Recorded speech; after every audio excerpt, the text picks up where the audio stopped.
Good evening, ladies and gentlemen. Man, welcome back to man. I tell you, the Quiet Storm with Mr. Q. Man, I missed you guys this week. It's been a whole week since I seen you guys. Last week's show was powerful.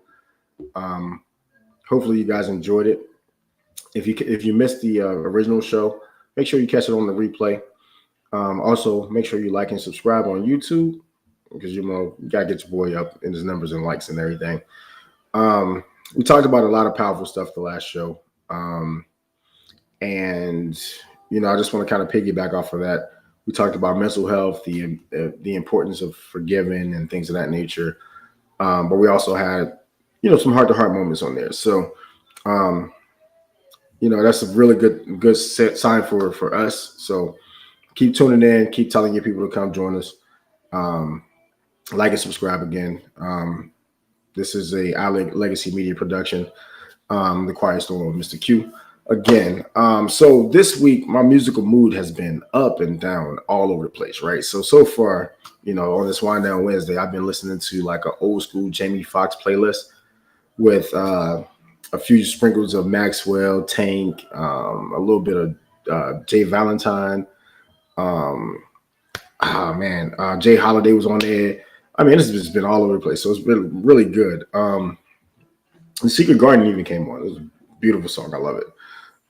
Even the remake, I like. I like it. I don't even know who the guy Omar Wilson is for real, but my musical taste has been up and down all over the last couple of months, man. But again, my mood this week has been real relaxed, chill vibes, man. Enjoying myself. So with that being said, I do have a vibe killer this week, and it stems from an incident that happened on Monday. The person I won't name the name, of course, Agent Orange, the 45th guy. Like the fact that he's been so far above the law that now when he gets raided, everybody thinks, "Oh, why him? Why him?" Listen, and the dude's a criminal. He's a professional criminal. He's going to always be a criminal. That's my perspective on it. That's my opinion. You might not share that same opinion, but I don't give a fuck. So, with that being said, I just say that his supporters are just some of the craziest people, undercover racists, bar none, just really unrealistic people. They live on another planet compared to us. So, if you encounter these people, be very careful, be wary, be careful, watch your families and things of that nature. Um, but I digress. My vibe killer is a person that I can't name, so I won't name him again. Um, with that being said, man, I have a very special guest with me tonight, man. And like me and this person, we go back years and years and years. But what I want to do is I want to introduce my good friend Candace Webb, CB. Everybody else knows her as CB from back in the day, but she's the host of the Lavender Women's podcast, and she's going to join me tonight, and we're going to talk about some healing, and we're going to talk about journeys and things of that nature. But without further ado, I'm going to bring my guest on. Go ahead, bring her on, man. Miss CB, welcome to the show. How you doing, sweetheart? I'm well. How are you? I am awesome. I cannot complain at all. How's the rest of your week been going? So, I mean, this is Wind Down Wednesday, so hopefully you're able to de-stress a little bit from the previous part of the week. Yeah, my week has been going well, busy, but well so far. And I just wanted to say thank you for extending the invitation. I'm honored to be here. All right, welcome again. This is something that I probably wanted to do when I first started doing the podcast again. So I definitely appreciate you accepting the invite. So outside of doing, the Lavender Women's podcast, what else about you, sets you apart from everybody else? So let's go ahead and get back a little bit of backstory, if you don't mind. Listen, where do I start? So I wear many hats. People call me a Jamaican because I have a lot of titles and a lot of jobs, but I do host an international podcast for women of color and people of color. I'm entitled the Lavender Women's Podcast. I'm also a mother. It's two teenage daughters. I work for local government. I have a small business that sells self-care items such as candles and journals and t-shirts and notebooks. I also am a writer. a poet. Hopefully by next year I'll be a published author because I'm working on a book. Beautiful. I mentor. I'm a public speaker and professional speaker. I do a lot of things, but above all, I am a Black woman. I wear that hat first, and I take that very seriously. And you should, and as a black man, I want to tell you that we appreciate our black women, and we appreciate all women, but we definitely want to appreciate our black women because the stigma is that we don't show enough love to the black women in our neighborhoods in our life, and at this point, I want to extend that olive branch to you, Well, and, thank and also you mentioned some of your products that you sell. You said candles and self care products and things of that nature. We'll get back into that later on. I'm gonna tell you where you can post that for people to go ahead and check it out. Um, but like literally, man, like tonight is one of those situations where we have history where we go back to where we were in our preteen years at this point. I think when we first met, and you. I've seen you grow from that person to this person now, and the journey has been one of those journeys that um, is definitely probably have taken more hurdles than most people would know about. So I'm not going to ask you to give details about those things, Okay. but what I'll ask you is, you know, as a person that probably has experienced some things that most people really wouldn't know, our journey is about healing tonight. So you did a podcast. It was really powerful. It was about healing and how you get to the point of starting the healing process, right? And my first question to you is, how is it that you got to the point where you started to know that you needed to heal yourself, and what did you do to get to that point, or what did you do when you got there? Because like the events had to be happening for you to know that it was happening, but to understand that you needed to heal yourself, you had to be outside of it for a second, right? So you had to see something outside of it. So when did you get to that point, and how was that journey for you to get to that? So my healing journey has been um it's been gruesome. I think people think healing is like sunshine and flowers, and it's not. Healing is painful. Like it's like growing pains. And I don't know how many people experience like physical growing pains as they were growing up, but I did. I'm rather tall for a female. And Mm, so I literally experienced like physical growing pains as a child, and they were very painful. They were debilitating. They were awful. That's kind of what healing feels like. mm, Um, for me, you so you've known me since I was in sixth grade. mm, mm, And I think as I transitioned through middle and high school, I was a mess. Like, if we're just going to be honest and realistic here, I was horrible. I was not a good person. Oftentimes, I made really bad decisions. I didn't really hang around people. I had a core group of friends that were really solid, and they were like a really good group of people. But then I mm, had other group that were just kind of influencing negative things in my life. mm, And so I didn't get to my healing journey until I was 30. So this isn't like something that started when I was younger. No, I was this person for 75% of my life. And it's like I got to the point at which I was just sick and tired of myself. Like you right. realize that everybody else isn't the problem.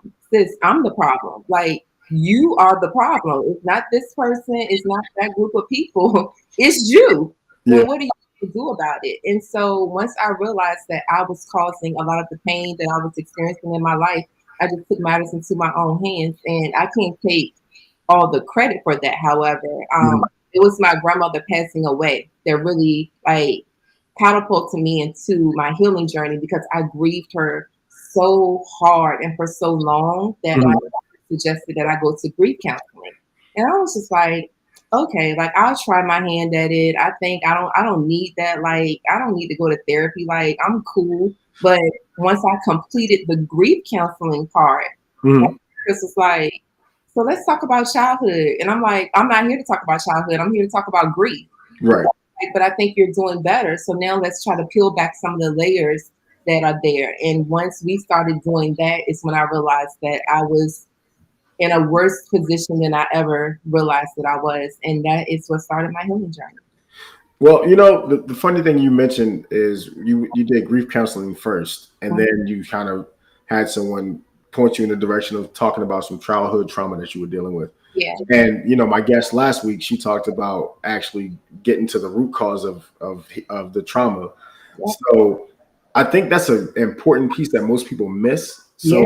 I of course I will never profess myself to be a professional in mental health, right? Mhm. I'm not that person, but I've seen enough mental health cases and things of that nature to understand the root cause of things. Yeah. So um, when we don't address that type of trauma, like it's one of those things that it can repeat itself. And she said it was generational, and Yeah. I never really thought about it like that because like I never thought about why people did certain things and how it impacted their family life and things of that nature, right? Mhm. So I think the one thing for us is, we didn't know we were broken until it was later. Like it wasn't something that oh, she said that it was basically her grandmother passing is what made her go to grief counseling. So, in a little background about that, if I can. Yeah. Well, Yeah. okay, so the whole grief counseling thing, I was very close to my grandmother. So when I was going through my difficult teenage years, my grandmother was like the person that didn't give up on me. And Right. so later in her life, when she became ill, I relocated her to my city and I took care of her for the last 8 months of her life. She really, died here. And so I grieved her really hard. That was like my first like major loss. And I didn't realize that I was grieving hard. I just thought everybody grieved the same way or grieved the way in which I was grieving. But it Mhm. was a year later and I was still crying every day. I was losing weight like crazy. I was just super stressed out.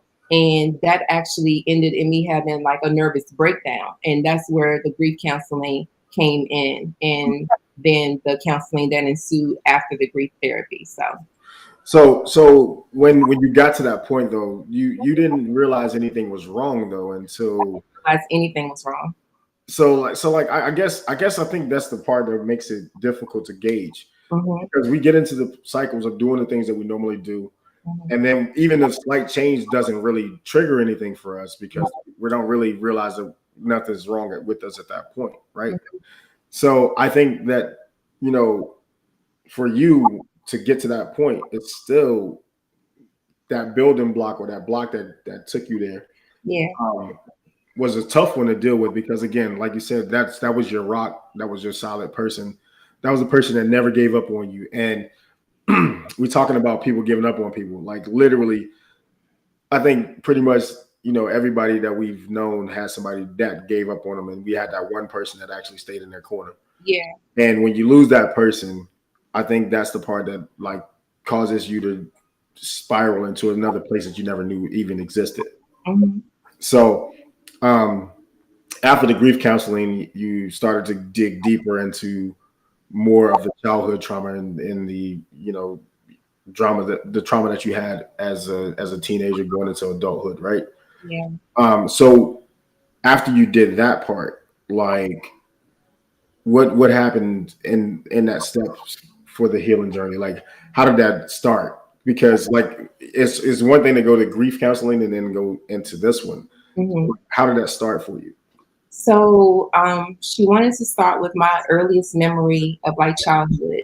And I want to say my earliest memory was maybe about 3 or 4 years ago. I really didn't have memories prior to that age. And there wasn't really anything traumatic there. The trauma started coming in maybe when I was about 10 or 11. And so after we started discussing certain things, it was my therapist that made me see like the repetitiveness of my decisions. And just how things were shaping based off previous experiences. And so we were Mm, able to piece things together like, okay, you have done X, Y, and Z this many times, and we see that this situation happened. I think there's a correlation there. And so once you kind of see that the things, the decisions you were making, or even some of the things that you were doing, some of your actions were based off of a traumatic response, mhm, that's what makes you be like, wait, so there's something really going on here. And I want to dig deep and get to the bottom of that because I want to make better decisions or I want to be less impulsive or reactive. I was very reactive. Like if mhm, you looked at me like funny, I'm ready to explode. Yeah, Like you're a fire. real quick. Like I was that before it was ever a song lyric. I was that girl. And Yeah. it's like, but why are you so explosive? Why are you so reactive? What's going on with you that leads you to that type of behavior? And what I've learned in therapy is that a lot of us it starts in childhood. It's things that we don't even think were a traumatic experience. And when Mhm. my therapist told me that I had PTSD, I initially just wrote her off. I was like, okay, then this lady is freaking crazy because I don't have PTSD. That's what soldiers have. Like they've gone to war, they risk their lives for this country. They come back, with PTSD. Not me. Like I haven't been through anything that would give me PTSD. And then we started listing all the things that I've been through, and she was like, You there, do. there is traumatic, and trauma is relative, Hmm. right? Trauma, whatever, however it translates to you. So something we could have the same experience but be affected Different. different. And Absolutely. so I started just kind of looking at everything that I had navigated in my life, and I was like, yo, that really was traumatic. And so once we started pulling back those layers, is when I really realized that I needed to do my work. I didn't want to be this person anymore. I had been this person my entire life, and it was exhausting. I was tired of having to be hard all the time. I wanted to live in a soft era. I wanted to be more gentle, but I Mhm. couldn't do that with the walls that I had put up to protect myself because of previous experiences. Okay. So like that part of it, I think that's one of the hardest barriers to break is like Mhm.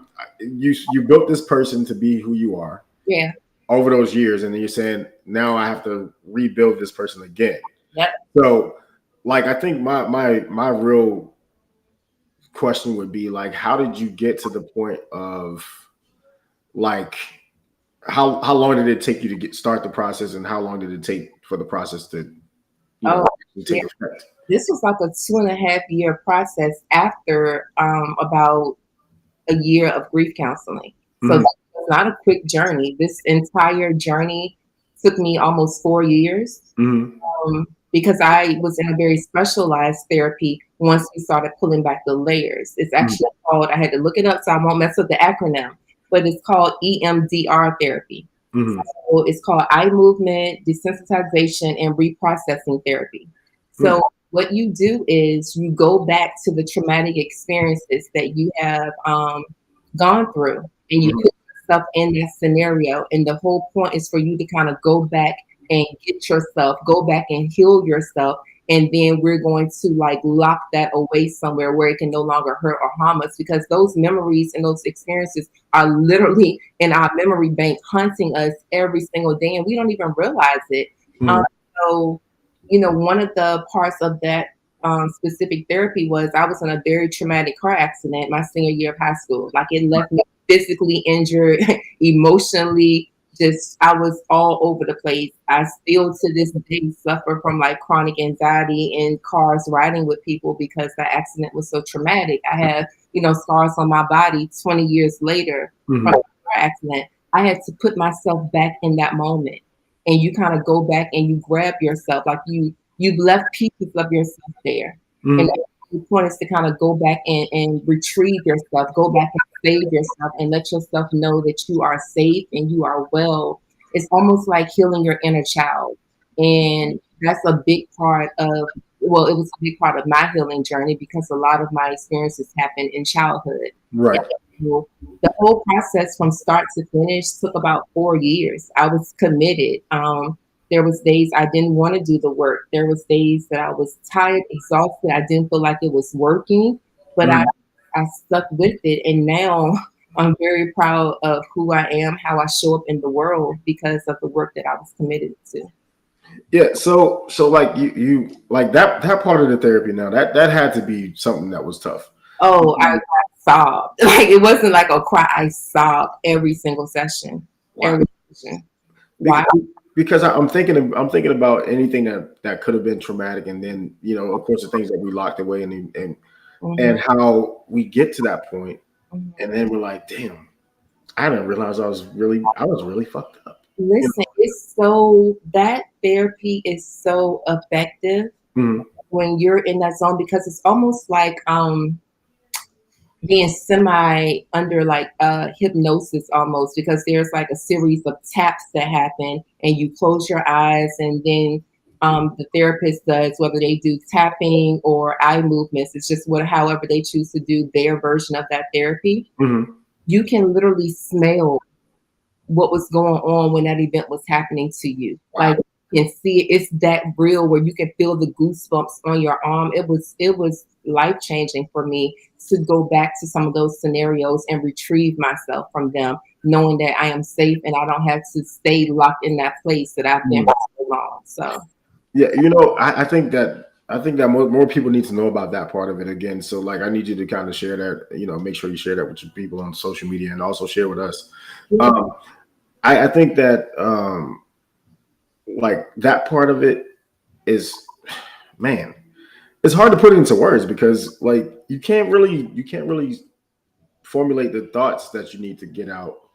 And then also as somebody, is able to tell you how to get back to the point where you can save yourself. Hmm. Um, I think that's a great form of therapy to have. But again, a lot of our people in our community don't know about that type of stuff, and Yeah. they think that it doesn't work either because they're like there's a stigma to it. Oh, they're just trying to find out information about what I'm doing in my house. No, that's not what it is. They're trying to help you. The thing about it, Q, is this. A lot of people will feel like, okay, this isn't going to work. I'm going to be completely candid. I was an unbeliever in the very beginning of my healing journey. I'm like, how is this going to work? How is this going to heal me? How is this going to, like, quote unquote, fix me? Hmm. Once I went through the process, it's like this. You have two options. You can continue doing what you've been doing. Hmm. You know that isn't working because you're living proof that those ways aren't working, Right. or you can try something different. And in my case, I went with the alternative because I just knew I couldn't continue the way that I was going. I was tired of being that person. And what my healing journey has also, I think the biggest thing that I'm taking away from my healing journey is to forgive myself.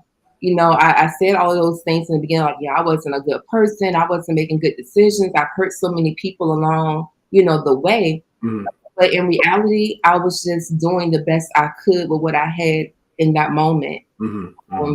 the people that I hurt to this day, I'm sorry for it, but I was doing the best I could. And oftentimes it was me trying to protect myself, is how other people ended up getting hurt in the process. And Hmm. so you have to forgive yourself for that because you were literally doing the best you could with the tools that you had at that time. And Hmm. when you know better, you truly do better. And so I had to go back and forgive myself for so many things and all the people that have kind of got caught up in my drama and got hurt along the way. It's Hmm. because I was hurting. And we all know hurt people, Hurt people. people. And that's a cycle that's going to continue until somebody says, no, the buck stops here. And Yeah. it stops here in my family. My girls will become young adults that will just tread life differently than their mother did because I've done the work to show them different. So that's I'm gonna switch gears. I'm not gonna well, I'm gonna keep it in the same aspect that you were just talking about. Okay. So how did you feel knowing that you were able to successfully get to that point where you were healing yourself and then to be able to successfully translate it to your daughters? Because the young ladies that I see, when you post them, shining examples of something totally different Yeah. than the young person that I remember. Hmm. And it's not a knock, but it's also something that you have to grow into. So Oh yeah. so like those girls are like they're your twins, but they're totally different cut from where you were. They are, and I acknowledge that every opportunity that I have, Mhm. that they are nothing like I was, and I kind of had that fear, like if my kids are gonna be in, like I this shit, I'm in, Woo! like Woo! I'm gonna have a head full of gray hair before I'm Uh-huh. 40, because if them kids do half of what I did, I'm doomed. Like I don't even stand a chance. And so every opportunity I get to acknowledge how great they are, I take Mhm. it because they are my greatest gift. And I Absolutely. think for me, they didn't have the best version of their mom for so long. Mhm. I was hurting. I was not well.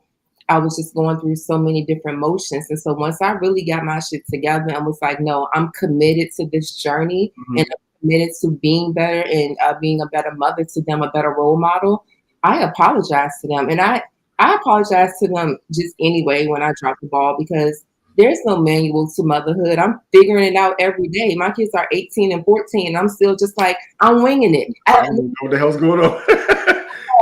no earthly idea of what I'm doing. I'm winging it every single day. And so when I miss the mark, when I drop the ball, I apologize. But once I really started on my journey, I was honest and open with them about it. And I was like, Mommy is going to therapy. You know, there's some things that I need to, correct. There's some behaviors that need attention. I want to be better, not just for you guys, but even for myself. I want to show up differently in the world. And so I was very transparent with them that I was going to therapy. And along the journey, I apologized to them for not being the mother that they deserve Oh wow. because You they know, didn't deserve who I was for so many years. the funny thing is, you mentioned you apologize to them for not being the mother they deserved. The licensed clinical social worker that I had on here last week, she mentioned that forgiveness is not about the person in general. It's about forgiving, the act of not being a better parent or that part of it. Exactly. And like to hear you say that again, like that's a powerful point that we need to drive home for everybody. Yeah. Is forgive the act, not the person. Yeah. Because if you forgive the person, it doesn't do anything for you. You have to forgive the act. So The thing about it, we're human, so people are going to constantly disappoint us, right? Because we're not perfect. But acknowledging that I know I wasn't showing up as the mother that they needed, the mother that they deserved, I just helped them see that, she understands, and she's willing to do the work to do better for us. And ever since that day, I've just been committed to that plan. And I'm very honest and transparent with them. And I feel like now that they have the mother that they need, mhm. um, my kids are like polar opposites, and I'm able to be flexible with both of them because I'm so close to my girls that I Mhm. show up for them differently. My oldest daughter, she needs a lot of love and attention and affection. My youngest daughter is like, you can kind of stay over there. I don't need all of that. Right. But because I'm on my healing journey, I understand what they both need and I meet them where they are. Nice, nice. So let's switch gears a little bit. Okay, let's do it. Because like the healing journey encompasses a lot of things, right?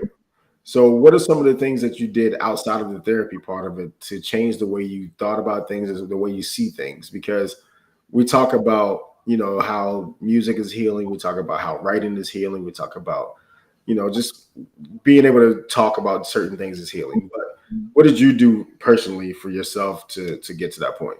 And I have like a plethora of things that I did. So Give the me the one, top three. Top three. How about that? Top three. oh, that's hard, Q. Let's see. Come on, CB. You're supposed to know the top three things. I know the top three, right? But some of them are like tied. So it's like two in one position and All three in right. You another. got time. You got time. Go ahead. So what I did first was I got back to who I was at my core. I've always been a nerd. Like to this day, I am a nerd. I'm probably the nerdiest person you know. I'm a lifelong learner. I love learning. I love reading. I love writing. And I just realized that for so many years that wasn't a part of my life anymore Mhm. because so many other things were taking precedence. And so I was like, I'm getting back to the basics. And so I got back to the things that used to bring me joy, like Mhm.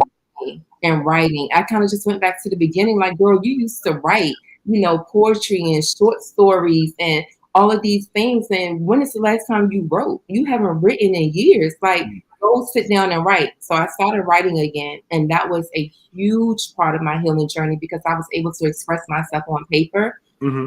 Like one thing to type a note on your laptop or in your phone, but to actually stroke a piece of paper with a pen is just a different feeling. And so I started writing again. Music is always my go-to. I'm old school, so give me some Anita Baker, some Sade. That's Mhm. my vibe, right? Um, I cut people off. Mm. That was super important to my healing journey because I couldn't keep people around me while I was becoming a different person Mm. because people didn't support this new version of me. Mm. Some people who are only attracted to your brokenness Mm. realize that They can't stay around. Like, you have to separate yourself from those people who want to keep you in the same place that you've already been. And so I'm estranged from a lot of my family, Mm-hmm. um, family members that I have not spoken to in years because they add more stress to my life than I need or that I want. I cut friends off. I've cut associates off. I Mm-hmm. just really came into myself. I went through a divorce during this whole process. Let's be realistic. This was not an Yeah. easy thing to do. I don't want anyone to think like, oh, okay, so I just need to go to therapy, cut toxic people off, read some books, and listen. Nope. It's not that easy. It's not that easy at all. And so it's So, navigating those things. And what else did I do? Oh, and I meditate and I do yoga. all right. So, I'm a novice when it comes to meditation and yoga. So, you're gonna have to help me out here. So, like your meditation process, like, is it something you do daily in the morning and night, or is it like I all of wake it? as soon as I wake up, before my feet hit the floor. I think people think like self care and meditation is some big act. Mm-hmm. It's not. It's literally just checking in with yourself before you check in with the world. So Mm, before I jump on social media to see what's going on Instagram, before I check my emails in the morning, I check in with myself. mm, Sit in complete silence. I clear my thoughts and I just take deep breaths in and out for maybe 5 to 10 minutes or however long my body tells me that I need to. And that's what it is for me. It's not this grand scale act that takes up an hour of my morning. No, it's before I check in with the world, I check in with myself. nice. You know Yeah. what? I think most people need to do that. Like we have been programmed, and I think I mentioned this on a couple of guest appearances that I did before. Mhm. We have to stop living in the social media net because that's not the end all be all for everybody. You can't. Right, it's so whitewashed and phony, and it's not even realistic. And so we are just making every waking moment about people that we may know or may not know. And it's like, yo, but what are you feeling in this moment? Have you even checked in with yourself? Like, Exactly. if you experienced something yesterday that's still weighing heavy on you today, you're not even processing that because you're trying to see what's popping on Instagram. No, check in with yourself first. And so I wake up early every morning between 5:30 a.m. every morning, whether I need to be up that early or not, and I Mhm. check in with myself. It's literally the first thing that I do Hold every on. Let me write that down. Like I got a habit of writing down what my guests say sometimes, so I'm gonna write that down. So I morning. gotta check in with myself before I get on social media. Is what you say? Check in with the world. All right, check in on my check in, And check maybe in. or that's my definition of like self-care and meditation. It's what I do. It's a practice that just comes so naturally to me now that I do it when I'm not feeling well. I do it when I'm busy. I do it on vacation. I do it when I'm out of town. It's who I am. It helps me to just know that I'm starting my day fresh because I've checked in with myself. I know what I'm feeling. I know what I'm going through in that moment. I know what my mind feels like, what my heart is feeling like, and now I can get up and conquer my day. So that's how I start every day, with checking in with myself. You know that's something I probably will have to adopt into Mhm.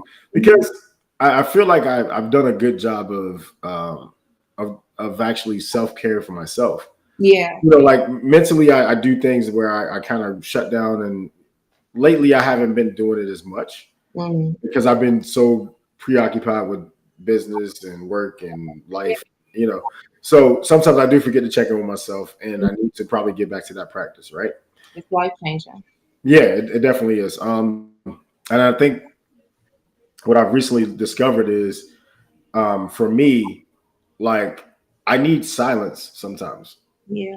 because my brain just keeps going and it just keeps doing these things that it wants to do. Mm-hmm. And I'm like, I need to sit in silence and Yeah. darkness. Like I'll find myself just sitting, like my homeboy will come over. He'll be like, "Yo, why is it so dark in here?" I'm like, "Cause I'm still decompressing from the day. I need to get my zen together. Mm-hmm. And I need to get my balance right for my energy and everything like that."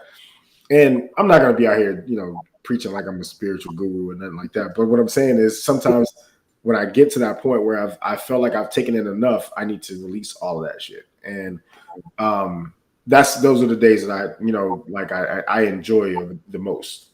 Yeah. I also like being able to talk to people who have that similar type of thought process. Yeah. And the fact that you are a person that I've known for the, I can't even, I'm not gonna put a number on the years because we do that. We'll start putting our age out there. Um, but like we don't look like the journey that we've been through for the most part. So that's the blessing. I say that all the time. I do not look like what I've been through. No, you don't. So, Grateful for that. no, and you gotta be grateful because one, I mean, literally, a couple of gray hairs here and there for me is seasoning for me. It's cool. Well, Okay. I don't want to brag, but under this very nice wig, there's not one gray hair. I just want to say, You know what? Selfish plug. Don't do that. I just want to say, But I am a little older though, so don't do that. Don't do that. this much. But okay. Yeah, but but like literally, man, like we're talking about, the things that we do to heal. So then we go back into like, so let's get back into the yoga part. So Okay. how long have you been doing yoga? Like when did you start doing that? It was a suggestion from my therapist and from my PCP, from my primary care physician, that it just kind of helps you. It helps your body. It's so good for not just your mind, but for your body. To just relax and to become like come into yourself. And so like you don't have to be an expert. Like you can do chair yoga. Like there's yoga that you can do while we're sitting in these chairs. Really? Yeah, there's chair yoga. I always tell people if you start small, just Google like yoga for beginners and just start with one or two poses and just do what feels natural and what feels comfortable. You don't have to try to master all the poses. It's not about who's the best yoga like yogi. No, it's like what feels good to you, what comes natural to you. And just stretching and drinking water and like releasing toxins from your body is so important too, because we can talk about this healing journey all we want, and that's fine. But also, it's what we're putting in our bodies, we're listening to, is what we're digesting. It's so many things that create these scenarios that make it hard for us to heal and make these cycles of toxicity just keep reoccurring. Because you can do yoga and meditate every morning, but if you're not doing anything else to please your temple, to honor your temple, then it's really like, what are you really doing? Oh wow. So it's like it's all encompassing. You have to do, it's a bunch of moving parts, and you're not going to always get it right, right? We're going to miss the mark because, hey, that's what we do. We're human. But you have to take pieces from every aspect of it and incorporate it into your life. And that's when you're really start to see those changes. Okay. So let's talk about, all right, let's pause on the healing for just 1 second. All right. Let's talk about one of your businesses. You said it was dealing with travel, right? Yeah, I work for a luxury travel company catered to women. So how did you get into that part of it? Like what drew you to that? So it was just someone that I discovered on social media years ago, just randomly. And I'm like, yo, her aesthetics are dope. I love what she's about. Like her brand is like speaking my language. It's luxury for Black women. Like her brand is basically luxury is my birthright. And I'm just like, it is. I like luxury, right? And so I was part of her community, which is called Breathe by Noir. I was just a community member. And then one day she asked for volunteers for her newsletter. I volunteered because I love to write. Words are my thing. So I started writing newsletters and stuff for her business. And she said, well, listen, I think I have, the budget to bring you on full time. Would you want to work for me? And I'm like, sure. Like it comes so naturally for me to cater to Black women that it doesn't feel like work. What we do every day is show Black women and women of color another way. You don't have to work yourself to death. Okay? You do not have to overextend yourself, but you can take time out for yourself. You can travel. You can see the world. We can do these workshops, and we hold virtual retreats as well as retreats all over the world. Like she's in Peru right now doing a site visit for a future retreat that we're trying to plan. Going to Brazil in October. We go all over the world, and we give women of color an opportunity to just be. You're not a white, you're not a mother, you're not an employee, you're not a CEO, you are just a Black woman existing in this space. And so that work is like some of my proudest moments.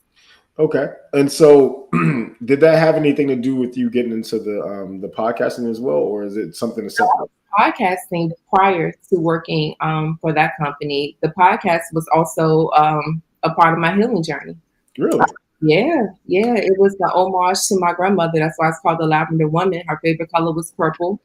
And Oh, so I did it kind of in memory of my grandmother. And my therapist felt it would be a safe space to just talk about the things and the matters of my heart. And she felt like it would connect with women. And it does. I have listeners all over the world.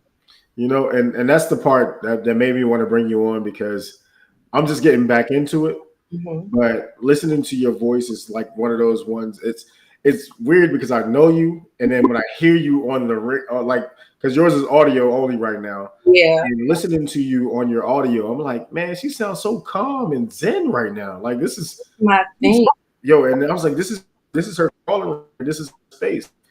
So, how do you feel about the fact that I brought you on video tonight? I got you in video form, and I know you're not a person that shies away from actually the camera. So, when you came on, how did you feel that you were going to take it? Like, did you feel like it was going to be a step outside of your comfort zone, or what?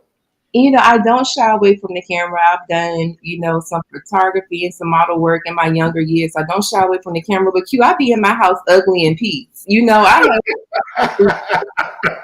have put myself together to come up here tonight. I'm like, Lord, I can't be up here with like a stretched out wife beater on with some sweats. I'll be in my house chilling, ugly in peace. And I'm like, I gotta represent if I'm coming up here. I gotta put on some good clothes and some jewelry. Gotta make sure my hair is laid and my part is straight stuff. But you know, the thing about it is, I want to get into visual with my podcast this year. So this is just pushing me into that. It's just propelling me. I don't back down from a challenge. So Absolutely not. Absolutely not. You never have, and that's the part that makes you unique for the fact that you were able to go through anything that you went through and the trauma and all that stuff, and so and much. come through it looking like $1 million at this point. Yeah, Listen, what the word tell us that you will go through the fire and you won't smell like smoke. I hold true to that because I have been through the fire. Like Mhm. people don't even know. People only know what I tell them, right? Absolutely. Just to tell like the real deal story of my life, it will catch so many people off guard. Like they will have no idea that I've endured the things that I've endured, that I've gone through, the experiences that I've gone through. They Mhm. I'm here today. I'm proud of the woman that I am. I'm proud of how I show up in the world. I'm honored to have been given the grace to still be here, and the opportunity to help heal others along their journey. So, yeah. Absolutely. And I'm proud of you too, sis. Like seriously, like literally, again, like just being brought up in the same area and coming through the same things that we probably didn't share with anybody else, those types of things. Our journeys are similar but not the same, like Yeah. always, right? Yeah. But there are some places that we go and we're like, man, people won't understand where we've been. No. So I appreciate you being able to articulate that part for us tonight. Uh, and also, I wanted to say that I listened to your podcast again. Like I listened to it and I just feel like, man, I got to tell other people about it. So I told a couple people about it, and I was like, yo, just when you come on here, just be yourself. And I wanted you to do that. So you've Yeah. done that for me tonight. We're not getting off here anytime soon. We got probably about another good 15, 20 minutes or so. No, probably like 15 minutes. But um, what I wanted to do was I wanted to get back to kind of a little bit more of the healing stuff. Okay. All right. So once you realized you were healed and when you started to go back around, or when you probably never went back around those people, did you? I was gonna say, but let me interrupt you on that because you never fully arrive. Okay. There's Well, not a person walking this earth that's healed, but we're constantly healing. It's like a continuous journey. So yeah. all right. So once you got to a certain stage of the healing for yourself, Hmm. did you ever think back and say, man, I need to tell the people that were in my life about that part? Or did you just say, forget it? It depends on the person and the situation. Mm, There were some things that I felt like I needed to go back and address mhm, because it was important to me to do that. It was almost like taking my power back, right? Mhm. Because there's been some people that kind of like held power over me for so many years because of different things that took place. But Mhm. with others, it was just like they don't even deserve for me to go back and address this. Like I'm over that person, that scenario. I'm just moving forward, and people know when you're done with them. Like they know when you are done, when you have washed your hands with them, and I Mhm. wash my hands with a ton of people, and they feel it every day of their life. And so, um, I guess it depends on the person, the scenario, the experience. If you feel like it needs to be addressed, address it. If you feel like it doesn't, then don't. Do whatever feels good and natural to you. And so I kind of handled it both ways. Okay. So, um, I know I don't want to get too much further into that conversation, but what I'll say is this: I'm going to ask you this: like, Okay. how did it feel to join me on this wind down Wednesday though? Like, cause like it's feel like I feel like we just got the chance to vibe out and like it feel like we're just like sitting on the phone just talking like old times or whatever, right? Yeah. And I always wanted to feel that way, and I always want to feel like we were releasing something from the first part of the week and heading into the weekend with a start that's going to be great for us. So, do you feel like that you did that on this wind down Wednesdays with us tonight? Definitely feel like we accomplished that. You know, when I first got up here, I was like, look, can I cuss? What can I say? What can I say? And you was like, be yourself. And so because we've known each other for so long, you know, this just feels like, you know, a casual conversation with my homeboy because that's what this really is. And I'm gonna put some business out there. I'm about to put you out there for a Do second. not, do not. I'm gonna put you out there real quick because we actually used to talk all the time. We were so much closer than I got a man and Q don't be hitting me up no more. Why you gotta put that out there? Don't be bugging But like that. Like you know, we've known each other for what 25 years. yeah, yeah. Yeah, but Um, like since like '96, right? yep, 96. 96. Something on there. Yeah, it's been a really long time, and I'm just like, so It I wasn't. It wasn't personal. It wasn't. I was doing my own. I was doing my own thing. That's all. And think, but I'm just joking. But yeah, it feels like, and I think this is so. This conversation is so important. Not just the topic, but for me to be having it with you is because you knew that version of me back then. right, right. The wild child, the explosive girl, like you knew her, and now to see This person. now, This one. yeah, to see this one, I think it's a full circle moment because you can literally say, "Yo, I knew her in this life, and now I get to, know her in this one." And the journey speaks for itself. I'm nothing like who I was when I was broken. You know.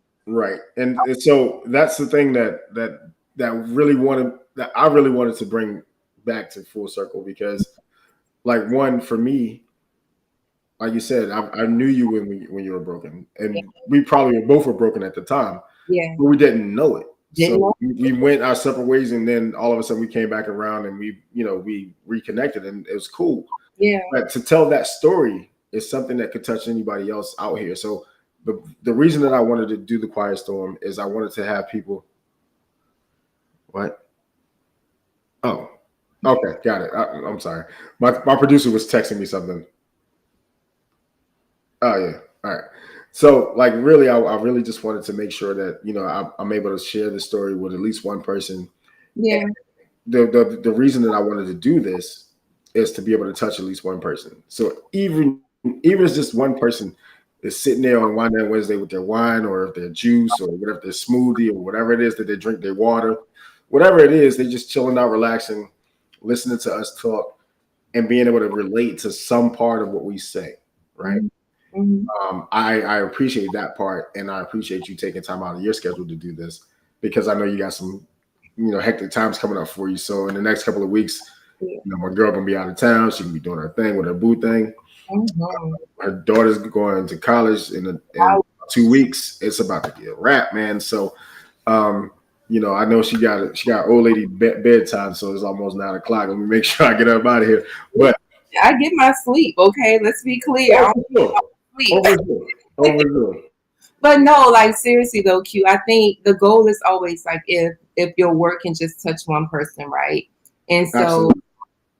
I would just I would just tell anybody, just start where you are. Don't feel like you have to reach a certain point in your life. My mom is 60. How old am I? 30. So she's 66. And my Hmm. mom started going to therapy last year because I advocate for therapy every day of my life and almost every conversation that I have with people. And so what that did was me going back and healing some things from my childhood made me and my mom have to have some really hard conversations, right? And Right. when we had those difficult conversations, she realized that a lot of things were going on that we just kind of swept under the rug, and it wasn't beneficial to anybody. And so my mom is in therapy now. And I don't think that would be the case if I hadn't done the work that I've done. Because my family was are not advocates for therapy. They are not supporters of therapy, but she saw the change in me and she saw who I was when I came out on the other side of my trauma. And so Hmm. now she's going back and she's healing the broken parts of her. And we are probably tighter now than we've ever been in my whole life. And so that's how you break the cycle, right? That's how you stop the curse that's on your family. You have to not just keep it to yourself. You don't heal and just keep the information to yourself. No, you heal and you share it with others. Amen. Amen. That's a powerful moment. So, what I want to say to you is this, man. Like, you are probably the craziest person that I know on the flip side of things.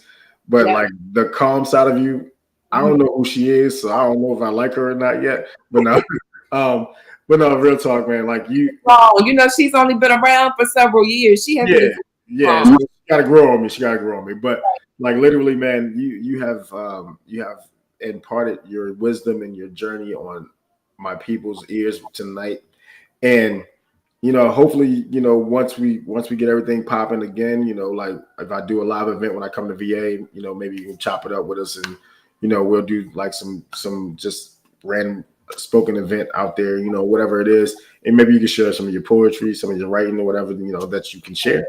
This is my life's work. So I tap in every opportunity that I have. This is how we're going to help our people. Each one teach one. So we just have to do our part. Absolutely. And with that being said, if there's any events that you know of that are going on that we probably can link up on, like Our Legacy Media and myself, the Quiet Storm Show, we got about 3 shows, other shows going on right now. We're probably going to have about 5 coming in the fall.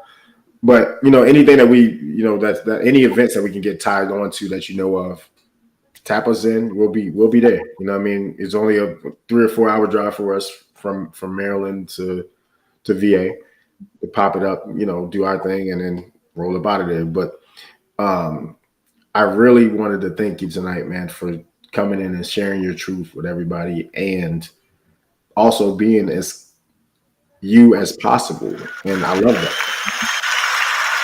Thank you so much, CB. Um, before we get out of here, we got to pay some bills, So I think we have a quick commercial break, real quick, man. I'm gonna toss it to. Well, actually, it's gonna be an advertisement package, and then we have all of the flyers that you've seen that I've had on my page and everything like that have been done by True Weight Designs. But we also have some advertising packages. So, producer, you want to go ahead and drop that up there real quick for me?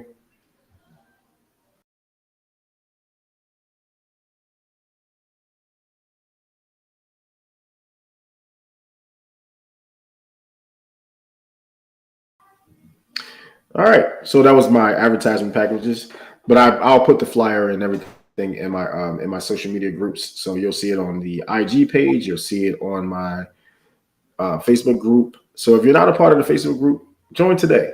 Bring a friend or bring 10. I'm cool with it. But CB, I want to say, if you have any final words that you want to share with the people before we get up out of here, I got about 5 minutes left or so. But any other final thoughts that you have that you want to share with the people? Um, I think my word for this season is alignment. So just make sure that what you're doing aligns with who you are, whether that's your work, whether that's your partner, activities you participate in, because what's going to happen is until you heal those things, you're just going to keep running into the same people in different bodies. So just make sure you're doing the work to be aligned. And so, yeah, that's my word for this season is alignment. Alignment. I like that. Alignment. Mhm. Um, and I was looking at something the other day, and it was weird because what's her name? Miss Tabitha Brown. Yes, love Auntie She's like you haven't had a you season yet, and I was like, wait, excuse me, you are you talking to me? Shay. And, I felt like she was really talking, like, because the way she talks, it feels like Her you're coming out of the camera and she's sitting on your couch talking to you. absolutely. So to the people out there listening right now, figure out what your you season is. Yeah. Get to that point Hmm. and understand that your you season doesn't have to be for everybody. Right. And so I'm taking her words and I'm kind of adding my little spin on it, but it's been a great night. And again, it's been a pleasure to speak to a childhood friend and a woman that has grown into someone that is, you know, leaps and bounds from where she was. I thank you so much for all of your sharing and all of the things that you have shared with the people.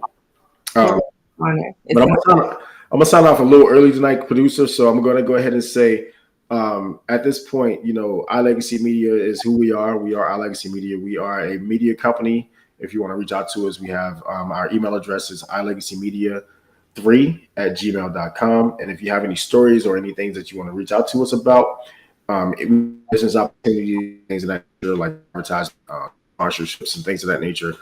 And also, we just recently finished up with a school classroom drive for the Eastern Shore kids.